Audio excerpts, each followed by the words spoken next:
रघबी साजा के दाई महला आवत बाबा राम धूम की रघबी साजा के दाई महला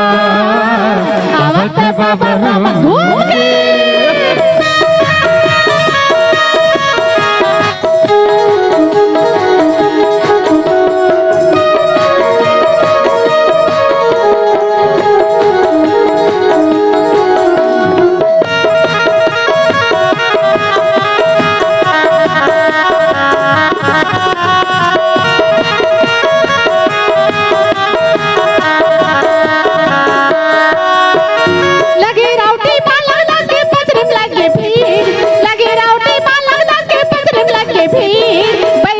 करके नीचे सी